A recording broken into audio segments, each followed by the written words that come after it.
Eto pala, may singit din si Risa Ontiveros. At ipakita natin yung mga singit ni Risa Ontiveros. Yung siningit sa budget! Teka, eto, tinatanggi niya eh. O, eto yun. O, sasabihin ko sa inyo, pakikita natin yung singit ni Risa Ontiveros. Ayun Oo, ayan, ang dami. Ayan, may kalye sa Samat, Bataan. 30 million. May mga kalye, at saka public market. Yan. At may flood control din. Meron din. May flood control din. At least meron din siya. Oo, sa flood, yung malalim, may malalim doon sa singit ni Risa Ontiveros. Kasi flood eh. Malalim yung flood. Ayan. At sinasabi nga ni Katunying, ito yung mga flood control niyang siningit. Flood control. Bongkada Tarlac. Paniki Tarlac. Yun. Yan. Ito, saan ba ito? Mayantok. Tarlac. Puro sa Tarlac, ha? Yan, San Manuel. Tarlac. Diba? Tarlac ba siya? Hindi naman. Hindi ko alam. Tsaka saan pa si Risa? Hindi ko po alam eh. Hindi ko alam din eh. Hindi ko maintindihan kung may tatanungan saan nanggaling yun eh. Anyway. Opo. Ang total ay, ayan, meron pang isa sa Santiago City, Isabela. Flood control din. Di ba? City Pavilion, Pangasinan. Ang dami.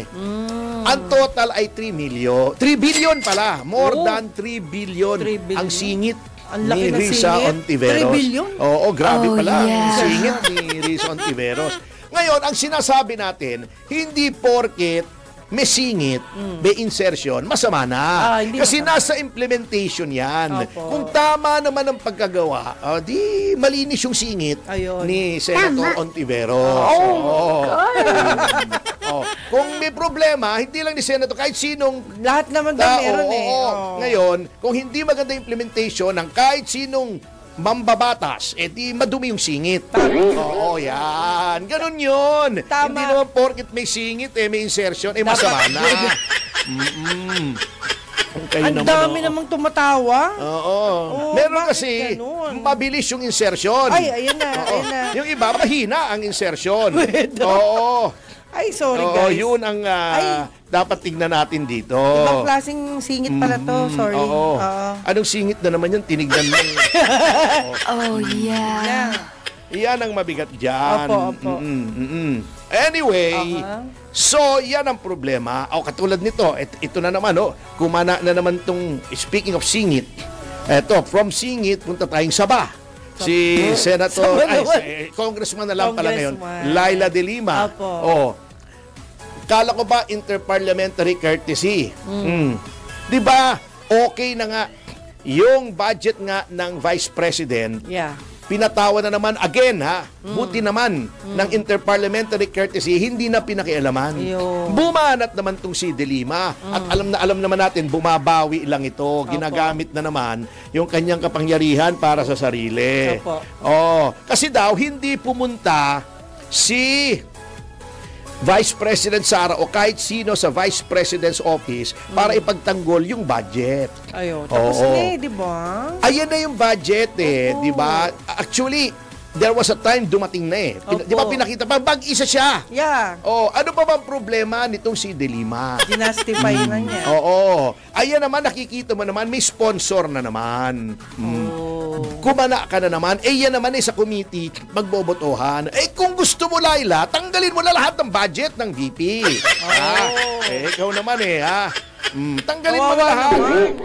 Baka nalalakihan ka dyan, Anyway, saunay naman siya sa mga malalaki. Na mga budget. Bakit naman ganun siya? Ay, nako, attorney. Nako naman, dahil kay, kay Congressman Lima, doon tayo nagkakilala Naalala ko yan.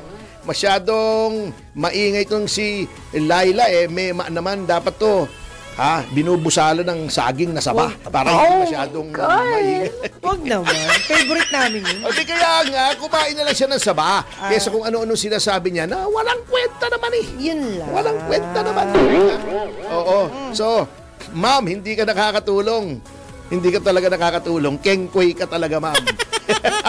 yung mga public actuations mo as member of the House of Representatives, walang katuturayas, ano? Opo. Noong binanggit yung mga senador, yung DOJ, pina-freeze agad yung accounts ni na Jinggoy, di ba? Ni na Automatic. Jinggoy Estrada at ni Joel Villanueva. Opo. Pero nung binanggit naman si dating Speaker Martin Romualdez, hindi naman finreeze yung account. Ba't si Saldi? Hanggang kay Saldi ko. Ang daming binigay ni Diskaya na pangalan, ba't hindi naman pinifreeze yung mga account? Na-validate na rin ng ibang mga district engineer. O, di ba? Bakit parang selective? Yun ang sinasabi nila. Malungkot. Oo, bago ngayon, di ba, biglang pinigil yung hearing. Diba dapat last October 1 ay meron. Opo. O, pinospone. Anong dahilan?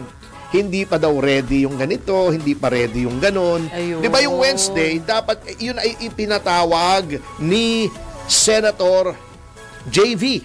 Dahil sabi niya ay meron daw siyang witness galing sa DPWH. Oh. Biglang tumigil. Bakit kaya? Paktay na. Kasi nga nung natukoy na si Speaker Romualdez, biglang tumigil si Senator Lacson. Can you imagine, may mga kaibigan din naman tayo sa Senado. Opo. Yang mga senador may GC yan parang tayo, Opo. group chat. Pero siyempre, ang kasama lang sa group chat na yon ay mga senador. So, Yes. exclusive yun, 24. Opo. Akalain mo umalis daw si Senator Aimee, si Senator Gatchalian, si Senator JB, dahil naiinis kay Senator Lacson. Kasi nga, hindi nila gusto yung direksyon. Ngayon, nag-executive session. Anong ibig sabihin ng executive session? Sila lang. Hindi transparent. Hindi natin makikita sa telebisyon kung anong pinag-uusapan nila. Tago na. Oo, bakit? Nung lumitaw si Martin Romualdez, bakit biglang tinago? Biglang nawala yung October 1. Dapat nga magrarally kami roon Pero pospong. Pospong. Baka may bagyo. Parang wala namang bagyo nung Wednesday Kahit mo may bagyo, bakit? Sa lansangan ba sila naghihiring? Maaaring hindi kami nakapag-rally kung may bagyo, pero may Naawa sa bubong inyo. naman yun, may Ayun. aircon naman, meron pang foods, di ba? Wow. Di ba may food pa? Oo nga. Naka-shelter naman sila sa loob ng GSIS building. Opo. Di ba?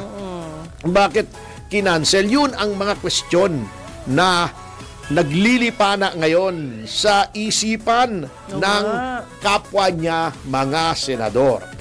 At gano'n daw, sir, teka muna, gano'n daw katotoo yung ombudsman? Tama ba yun? Totoo ba yun?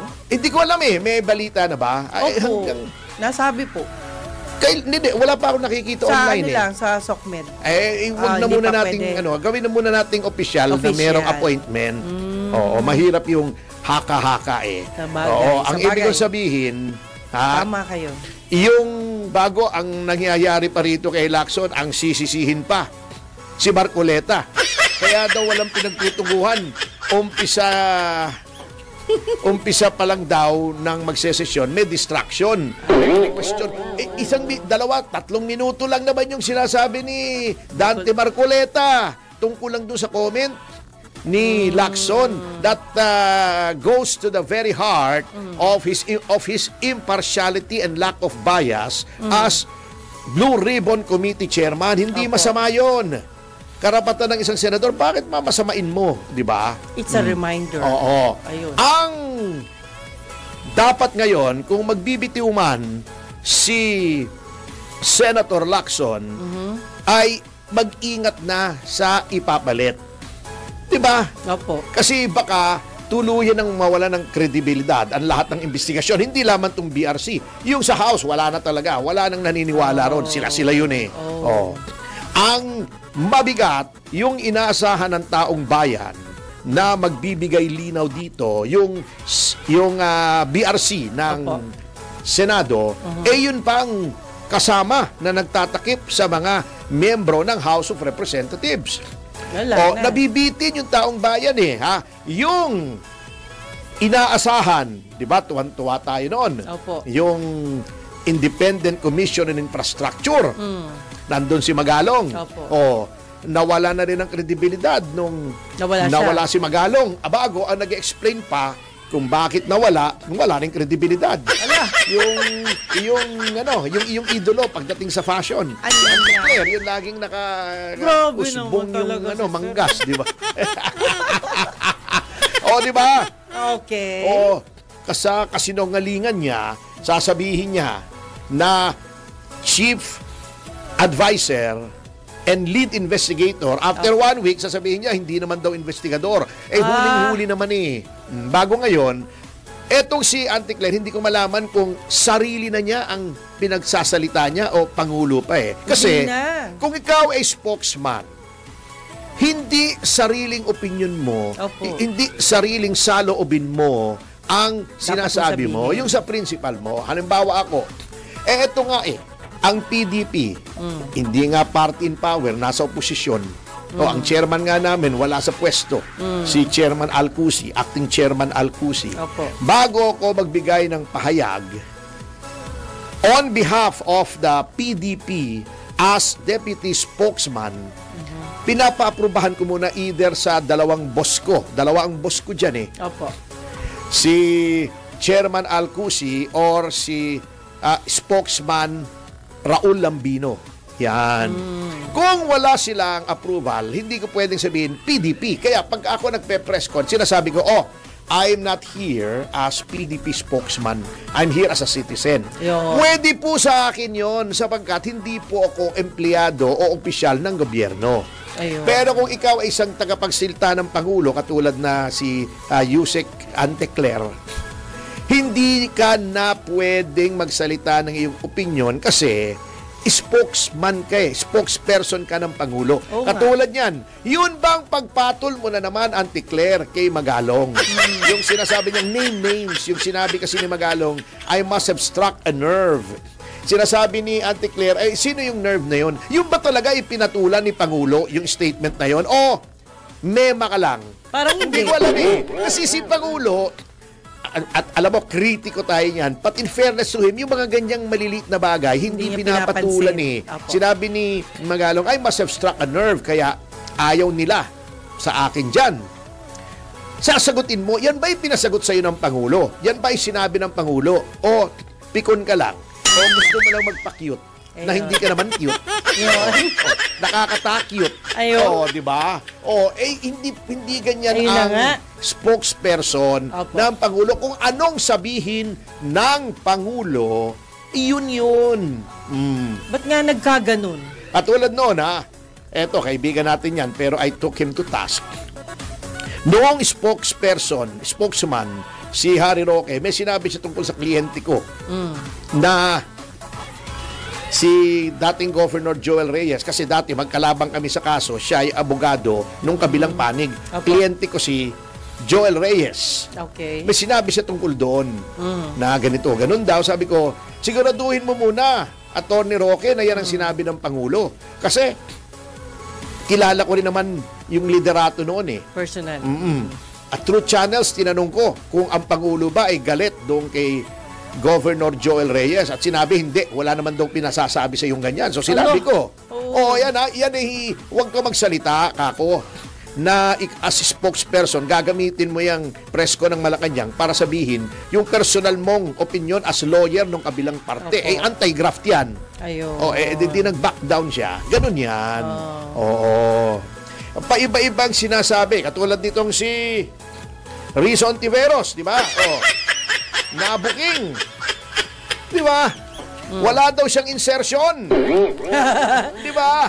Kumalat na naman. Mali. Wrong mistake. Hindi pala mahilig sa insertion si Rizzo Ontiveros, kaya pala siguro paminsan-minsan masungit siya. Kasi wala siyang nararamdamang insertion. Hindi, sa budget. Baka may mga gusto siyang proyekto na hindi niya magawa kasi nga walang insertion. Medyo napufrustrate siya, nabibitin din siya. Parang mga taong bayan, nabibitin din sa Blue Ribbon, di ba? Mahirap yung bitin ka, masakit sa puson yun kung lalaki ka, kung lalaki. Hindi, sa puso pala, sa puso, sorry. Masakit sa puso. Pag yung investigasyon na mali lang ako. Pero si Ontiveros, matagal-tagal na yata eh. Ewan ko nung panahon na nachichismis sila ni ni Secretary Llamas kung may insertion siya noon. Hindi ko alam, ha? Oh. Wala namang budget nun si Secretary Llamas. Oo, sigurado ako may Llamas siya noon. Kasi nandoon sila, narurumor sila ni Secretary. May Llamas siya, si Secretary Llamas. Apelido niya yun, di ba? Oo, ewan ko kung may insertion siya. Tanong natin sa kanya. Pero, tinanggi kasi niya. Ba't ba napapunta sa insertion? Kasi si Rizon Tiveros naman kasi, pambihirang buhay do. Kasi, nagsalita si Katunying, kaibigan natin si Katunying, yes. Di ba? Na may insertions daw si Risa Ontiveros kasi sinasabi niya wala. So sabi niya, wala talaga akong insertion. Sigurado pero walang kaya masama tayo. doon. Nababalitaan ako eh. Hindi, ito nga ang sinabi ni Katunying. Pakiliwanag nga yung insertion na yan. Yung sa budget. Okay. Yung inilagay dun sa sorry naman po. BICAM. Okay. Kasi, ang sabi niya, wala daw siyang insertion. Sabi ni Katunying, tama naman, ma'am, nagiging technical kayo. Ang sinasabi kong insertion, yung wala doon sa National Expenditure Program at wala doon sa budget na pag, di ba, nagsusumite. Yan ay ipinaliwanag na natin kung paano nagkakaroon ng budget. Ang Pangulo, through the DBM, Department of Budget and Management, ay nagsusumiti sa Congress, sa House. Actually, House. Ang GAA ay laging nag-e-emanate sa House, hindi sa Senado. Magsasubmit yan. Kakalikutin yan ng mga congressmen. Kaya lumalaki. Ha? Pag kinakalikot, minsan lumalaki. Oo, yung budget! Yung budget! Bubuting-tingin yan doon, kakalikutin. Tawa ko. So, nilagyan na ng mga congressmen. Ngayon, pupunta yun sa BICAM. Ano yung BICAM? By, dalawa. Cam. Yung chamber. Camera. Latin. Camera. Chamber. Yan. Bicameral. Doon naglalagay na yung ibang mga congressmen at sa mga senador nang gusto nilang ilagay. Singit ng singit. Singit, oo.